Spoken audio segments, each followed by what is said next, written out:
Oi, gente, tudo bem? Eu sou a Yara e, como eu havia dito, agora eu vou começar a fazer as apresentações de história do Brasil. Bom, junto comigo, é, eu tenho a Heloísa Zanardo, que também vai estar, enfim, montando os conteúdos, é, enfim, montando as aulas no geral, para a gente poder fazer uma apresentação bem legal. Bom, então, na apresentação anterior, a gente estava falando. Ah, uma coisa antes. Aqui estão nossos e-mails, tanto o meu quanto o da Elo. Vocês podem chamar a gente quando vocês quiserem, assim, a gente está super disponível até para. Se vocês quiserem fazer alguma discussão sobre algum tema que não ficou bem compreendido, qualquer coisa que vocês, enfim, quiserem dar sugestões também, a gente espera as mensagens. E, bom, eu acho que é isso. Então vamos começar a apresentação.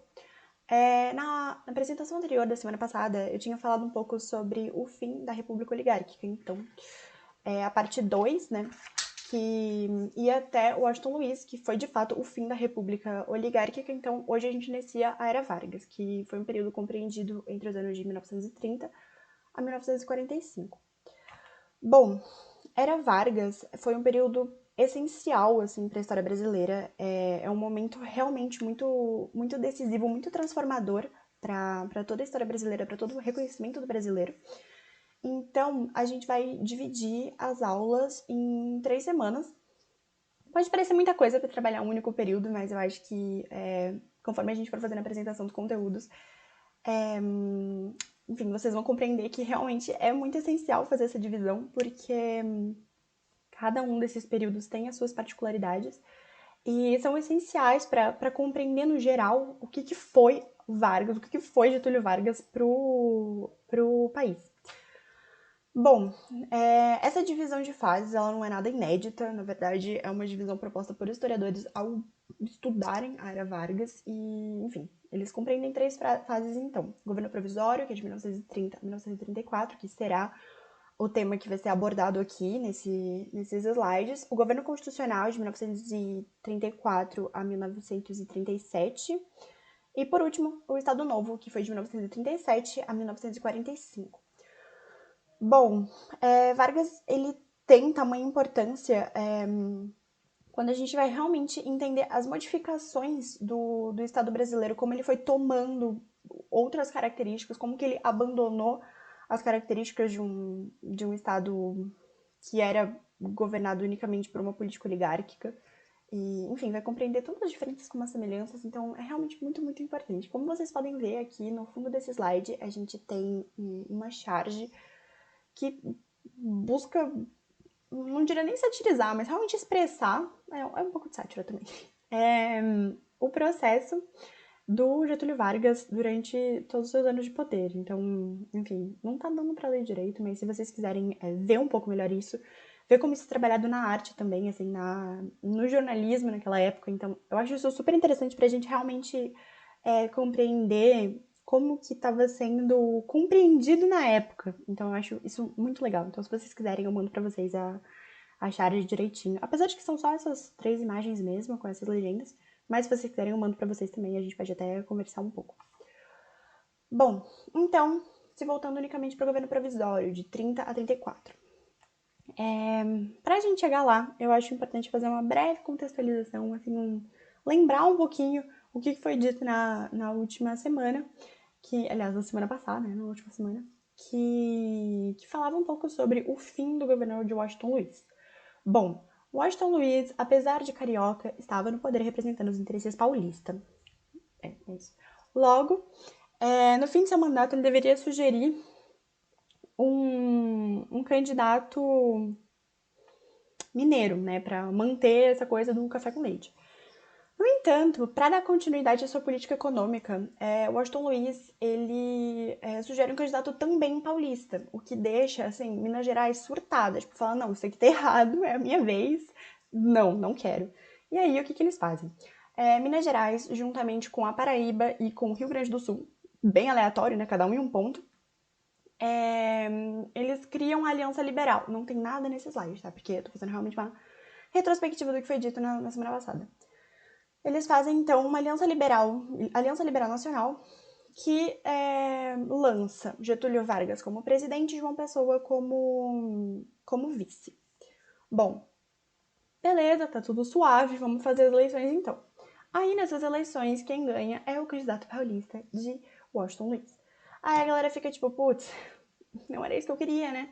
Mas tudo bem, uma parte dessa aliança liberal, que são os políticos mais tradicionais, falam tipo, não, suave, vamos lá, vamos apoiar esse governo então, porque ele ganhou através das eleições, então estamos suave. No entanto, Getúlio Vargas e outros membros mais jovens ficam tipo, não, isso tá errado. Não gostamos, queremos. A gente vai se unir aqui pra gerar uma revolta. Gente, meu cachorro tá lá, eu não sei se vai dar pra ouvir, não sei se vai atrapalhar, mas eu acho que não. E aí o que acontece? Por questões que não nos diz respeito, por questões lá da Paraíba, lá da região dele, Getúlio Vargas não. João Pessoa é morto, ele é assassinado. E aí, o que acontece? Getúlio Vargas, ele fala, tipo, putz, não só Getúlio, né, gente? Tô pensando no que representava. Ele olha e fala, nossa, isso é uma boa chance da gente conseguir apoio popular pra gente fazer uma revolução. E tirar o Washington Luiz do poder, acabar com essa política velha e começar uma coisa nova mesmo. E aí, a galera super compra essa ideia, fala, tipo, não, é isso aí, vamos meter o louco. E aí, o que acontece? Getúlio Vargas junta uma galerinha, essa junta militar, né? E começa a incentivar umas revoltas, tanto no estado do Rio Grande do Sul, né? Lembrando que ele é gaúcho, quanto no estado da Paraíba e também de Minas Gerais. Então a gente tem essas tretas meio localizadas, assim. Com essas tretas localizadas, a Aliança Liberal acaba ganhando. Então, tipo, eles têm essa vitória por cima do governo de Washington Luiz, e aí eles depõem Washington Luiz e o substituem por uma junta militar, colocando Getúlio Vargas como presidente. Como vocês podem ver aqui na fotinho, ele tá com roupinha de presidente, tá cercado de pessoas com roupinha de presidente e tudo mais. Lembrando, com o apoio do movimento tenentista e tudo mais. Então, tipo, tem muita gente junto com ele, sabe? Tem muita gente apoiando essa brisa toda. Por isso que é chamado de Revolução de 30. No entanto, também pode ser considerado um golpe, né? Porque, querendo ou não, foi uma coisa inconstitucional. De tipo, vamos tirar ele do poder porque a gente quer, com, enfim, nossas justificativas que variam, né? A gente sabe que toda vez pra gente compor de fato um golpe, você pode ter todas as justificativas do mundo, mas o fato de ser inconstitucional dá a característica de golpe ou revolução. Bom, aí depende da perspectiva. Logo que entra no poder, então, Getúlio Vargas institui um regime de emergência através de medidas muito centralizadoras, como, por exemplo, abolir a Constituição. Então, com a prerrogativa de que é uma política velha, que a gente precisa mudar isso e tudo mais, ele simplesmente abole a Constituição, fecha o Congresso e as Assembleias Legislativas Municipais e Estaduais. Bom, com isso, a gente entende que Getúlio Vargas passa a representar não apenas o executivo, né, porque o presidente, fazendo um parênteses, o presidente, ele é chefe do executivo, mas também não apenas, ele passa a representar também o legislativo, o que é um tanto problemático, né? E com isso ele defende que é necessário instalar a ordem no Brasil e depois dedicar a eleger uma Assembleia Constituinte e elaborar uma nova Constituição. Então, assim, a gente vê muitas características de uma lógica super militar. Então, instalar a ordem no Brasil e depois se dedicar a coisas minimamente democráticas. Bom, então dessa forma, como eu já tinha comentado, ele centralizou o poder em torno de si, assumindo o papel tanto do executivo como do legislativo, governando através de leis e decretos. Bom, durante seu governo, então, o que aconteceu? Uma coisa muito, muito, muito, muito importante que, inclusive, vai ser recuperada quando a gente for falar de Estado Novo e também de governo constitucional, né? Lembrando que eu falei fora de ordem, seria constitucional depois do Estado Novo. Ele criou o Ministério do Trabalho em 1930, que compreendia a necessidade do Estado reconhecer o trabalho, reconhecer a classe trabalhadora como uma classe, de fato, como um elemento social, né? Como aquilo que, enfim, estava pertencente à sociedade e que era responsabilidade do Estado também. E isso é muito, muito, muito importante mesmo, assim, é um dos maiores pontos do grande presidente Getúlio Vargas, porque ele é muito lembrado até hoje por causa disso. Assim, acho que justamente, né, porque foi realmente uma transformação muito grande de reconhecer a classe proletária. Foi um momento muito importante do reconhecimento da existência e da necessidade de direitos, de reconhecer o proletariado como uma classe de fato. Então, isso aconteceu em 6 de novembro. E também porque Getúlio Vargas vai iniciar vai representar muito bem esse populismo que começa a assolar aí na América Latina, né? Que, enfim, vai ser melhor trabalhado na semana que vem, mas a gente não pode esquecer dele, que isso aqui já é o início dessa coisa de se colocar junto com o interesse popular. Bom, então, corporativismo. O que é o corporativismo? É o Estado mediando as relações de trabalho. Então, assim, não havia mais uma relação direta entre o empregado e o empregador. Não havia mais isso. A gente tinha o Estado mediando fortemente essas relações de trabalho, é, garantindo os direitos e, enfim, garantindo o direito de reivindicação, né? Que com a lógica do corporativismo a gente também tem o surgimento dos sindicatos e tudo mais, que são não apenas garantidos, como também controlados pelo Estado. Bom, com isso então a gente tem a instituição dos direitos do trabalhador, né? Que, enfim, representada muito bem pela CLT, que está aqui até hoje, apesar de com uma tentativa de sucateamento dela. A gente tem o salário mínimo, 8 horas de jornada de trabalho, a regulamentação do trabalho feminino e infantil. Lembrando que todos esses interesses, todos esses direitos, eles já estavam sendo reivindicados pela classe trabalhadora, agora reconhecida como classe trabalhadora, desde 1917. Lembra que a gente tinha falado um pouco sobre a questão da greve geral e tudo mais? Então, a gente tem a consolidação de tudo isso só agora. E isso fez, logicamente, que houvesse um aumento gigantesco da popularidade do Getúlio e da carisma, que é um mérito lembrado até hoje. Então, tipo, a galera ainda relaciona Getúlio Vargas, às vezes, como um grande ditador, mas também, às vezes, como o cara que instituiu os direitos trabalhistas no Brasil. E, enfim, e outras coisas que a gente vai ver também quando a gente vai falar um pouco sobre o Código Eleitoral, como, por exemplo, o voto feminino, né? Mas, enfim, vai ser trabalhado ainda. Bom, medidas econômicas também são extremamente importantes, porque tudo foi em reflexo da crise de 29, que passou a ser um grande problema no Brasil, né? Porque a gente sabe da nossa economia super dependente até hoje. E o fato de ser dependente até hoje muito se refere ao que aconteceu nessa época. Porque, assim, o que aconteceu? Lembrando que a economia brasileira é muito sustentada pela exportação de café. Mas a gente não tinha para quem exportar café direito, porque a Europa estava se reerguendo de uma guerra mundial, né? Lembrando que estamos no período entre guerras. Ela estava se reerguendo daquela situação terrível da Primeira Guerra Mundial, daquela destruição assim absurda, completamente sem precedentes. Então ninguém estava com tempinho para tomar café. E aí o que acontece? Getúlio Vargas ela fala assim, putz, preciso dessa galera do meu lado, né? Preciso dos cafeicultores do meu lado, porque né, os caras são os grandes da economia brasileira. Então, o que ele faz? Ele disponibiliza, ele se dispõe a, como Estado, comprar os cafés. Então, ele compra os estoques de café, fala, tipo, não, suave, eu como Estado vou comprar aqui o café e boa. Só que o que acontece? Mesmo com ele comprando café, ainda tinha café demais, o que fazia com que houvesse uma queda no preço do café.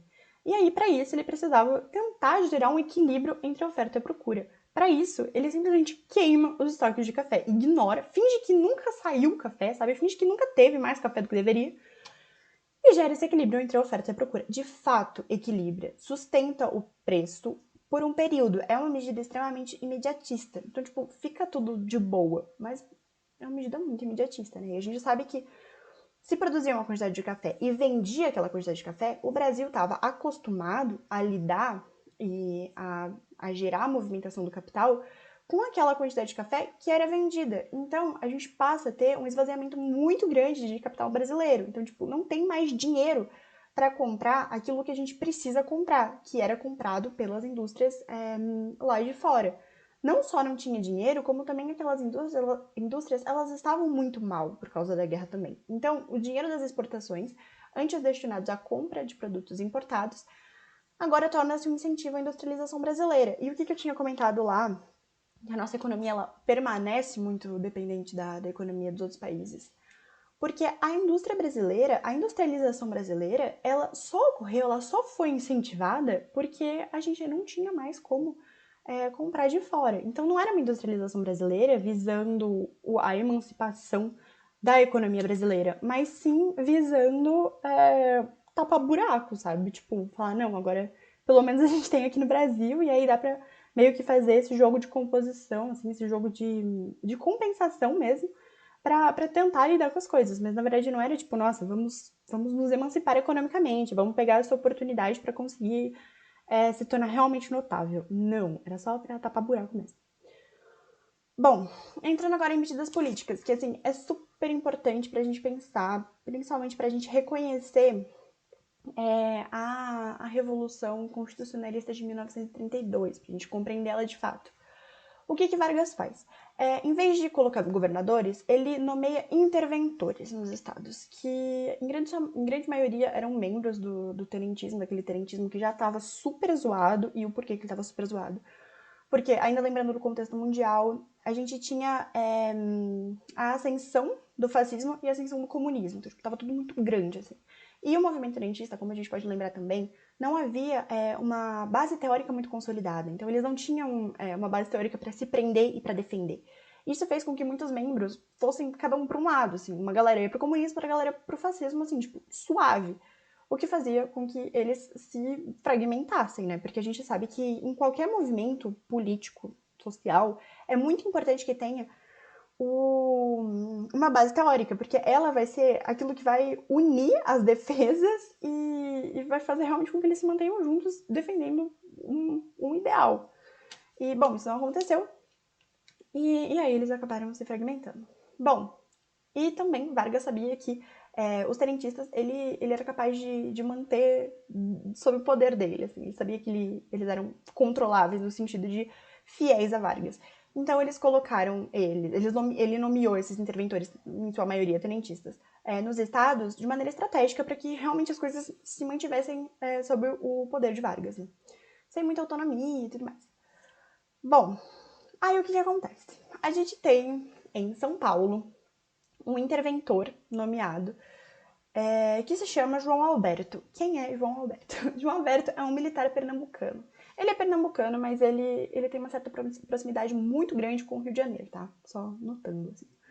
Isso gera uma insatisfação paulista gigantesca, porque eles querem não apenas um interventor civil, mas também paulista, né? Então, assim, não basta ser civil ou paulista, eles querem os dois, porque só assim eles podem garantir que o interesse deles vai ser de fato defendido. Com isso, Vargas reconhece que precisa realmente desse apoio paulista do lado dele. Então ele atende aos pedidos e nomeia o Laudo de Camargo. No entanto, apesar de Laudo de Camargo ser um civil e paulista, ele dá pouca autonomia a ele. E aí, com isso, Laudo de Camargo fala, não, então eu não quero isso aqui não. Tipo, se eu vou ter pouca autonomia, melhor eu não pegar, tipo, eu não quero. E aí ele vai lá e renuncia.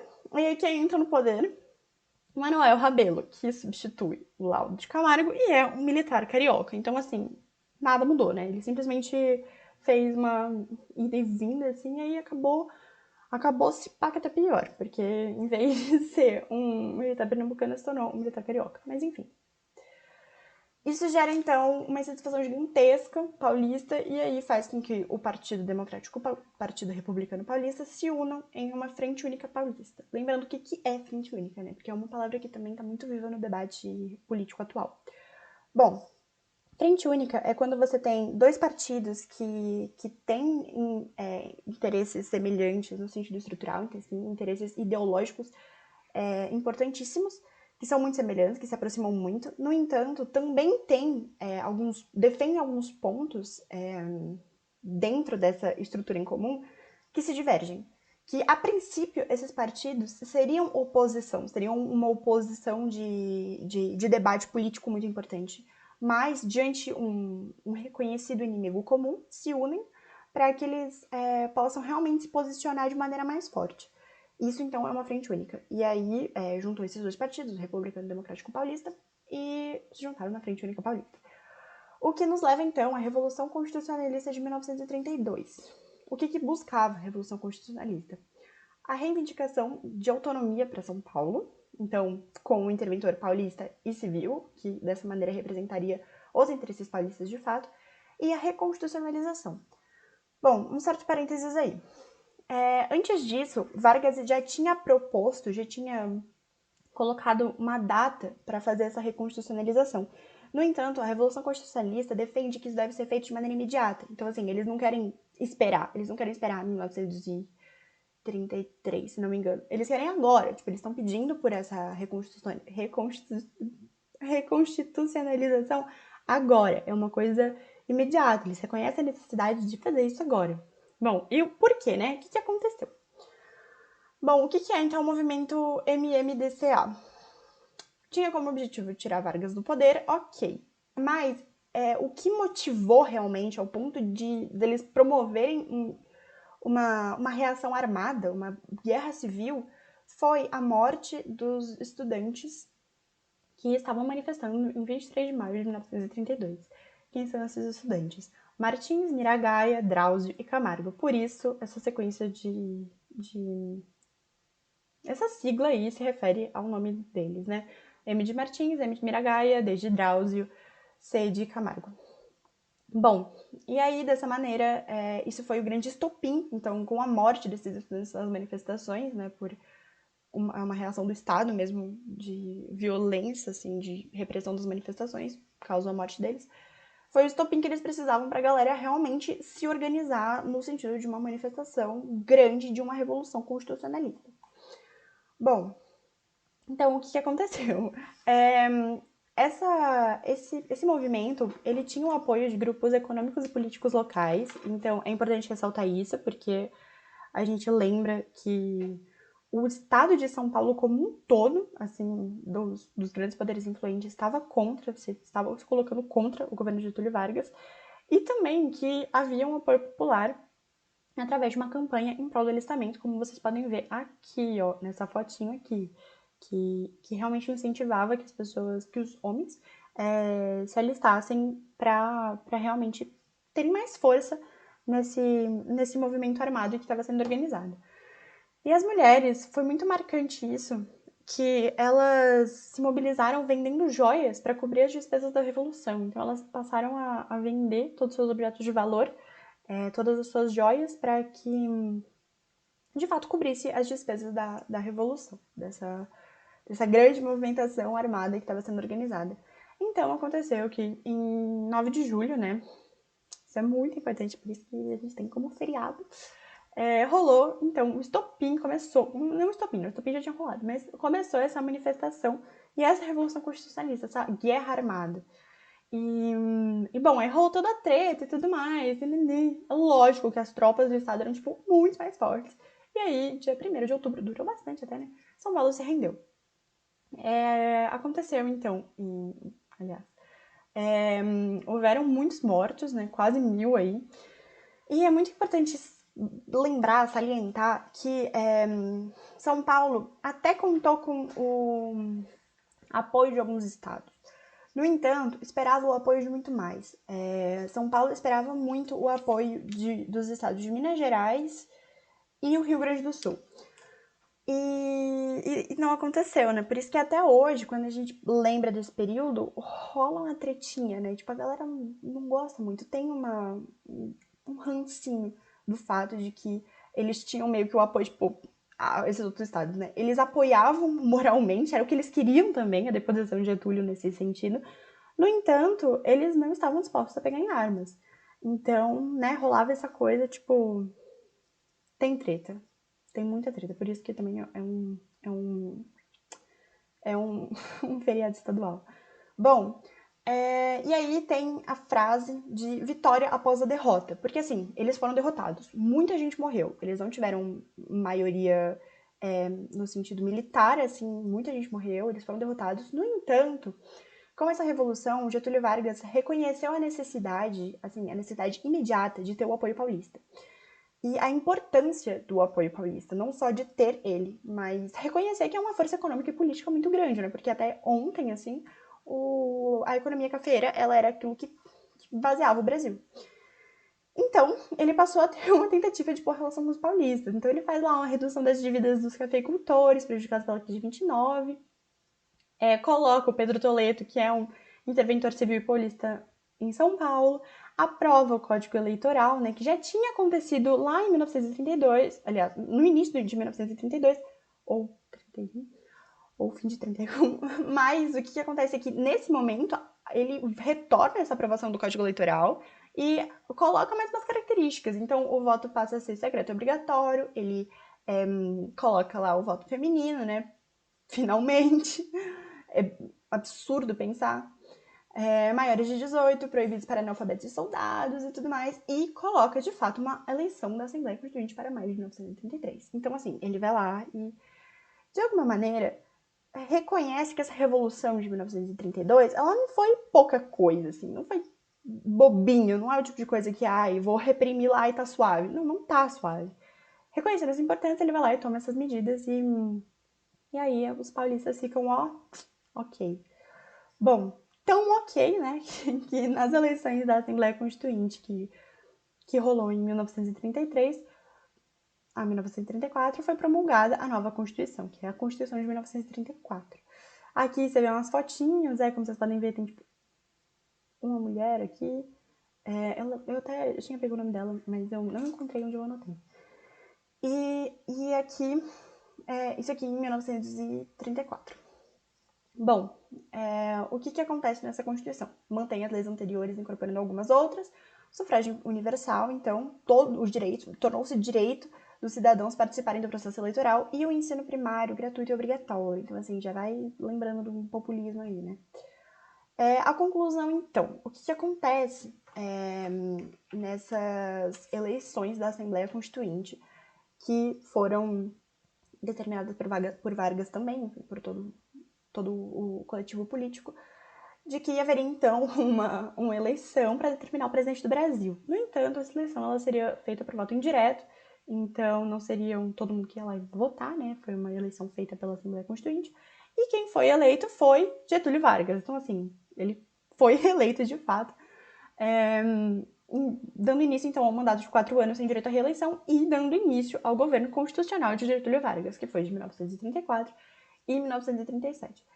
1967. Aqui eu coloquei pra vocês, tipo, uma manchetezinha de quando ele foi eleito, né? O Brasil sob regime da lei, então esse entusiasmo de uma nova Constituição de fato e o cumprimento dessa Constituição.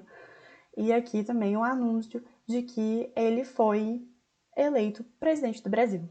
Como vocês podem ver aqui, né? Um detalhezinho. É um mandato de 4 anos sem direito à reeleição. No entanto, a era Vargas só acaba em 1945. Então, assim, ele se mantém no poder, mesmo depois de 1937. Então, na próxima semana, a gente vai entender o que foi esse governo constitucional e o que aconteceu para que ele se mantivesse no poder até 1945 depois. Então, ele fica mais... Eu não sou boa em matemática, mas acho que foram 8 anos.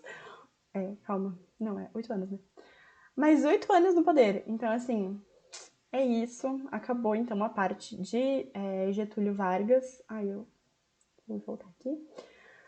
Do governo provisório. Então, é isso. Se vocês tiverem alguma dúvida, algum apontamento, alguma sugestão, mandem pra gente no e-mail ou nas redes sociais do cursinho. Mas é isso. Lembrando, então, que a gente tem essas 3 fases